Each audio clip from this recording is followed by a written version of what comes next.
ഒരു ചെറിയ സമയം മാത്രം മതി, 5 മിനിറ്റ്. ദിവസത്തിൽ 5 മിനിറ്റ് നിങ്ങൾ നിങ്ങൾക്കായി മാറ്റിവെക്കണം. നിങ്ങൾ ഒരു ശാന്തമായ ഇടത്ത് ഇരിക്കണം. നിലത്ത് ഇരിക്കാമോ കസേരയിൽ ഇരിക്കാമോ എന്നൊന്നുമില്ല, അതൊന്നും പ്രശ്നമല്ല. പക്ഷേ ശരീരം സുഖമായി ഇരിക്കാൻ കഴിയണം. നട്ടെല്ല് നേരെ ഇരിക്കണം. ഇപ്പോൾ നിങ്ങൾ കണ്ണുകൾ അടയ്ക്കണം. ആദ്യമായി ഒന്നും ചെയ്യേണ്ട ആവശ്യമില്ല. നിങ്ങളുടെ ശ്വാസത്തെ മാത്രം ശ്രദ്ധിക്കണം. ശ്വാസം ഉള്ളിലേക്ക് പോകുന്നു, പുറത്തേക്ക് വരുന്നു.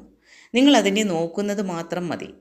ഇവിടെ ഒരു പ്രധാന കാര്യം, നിങ്ങൾ ശ്വാസത്തെ നിയന്ത്രിക്കേണ്ട ആവശ്യമില്ല. അത് സ്വാഭാവികമായിട്ട് നടക്കട്ടെ. നിങ്ങൾ സാക്ഷിയായി ഇരിക്കണം.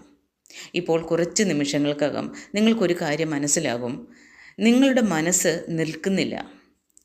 ചിന്തകൾ വന്നുകൊണ്ടേയിരിക്കുന്നു. ഇത് കഴിഞ്ഞാൽ എന്ത്, ഇന്നലെ സംഭവിച്ചത്, അങ്ങനെ പല വിഷയങ്ങൾ നിങ്ങളുടെ മനസ്സിലേക്ക് വരുന്നു. ഇങ്ങനെ ഇവിടെ പലരും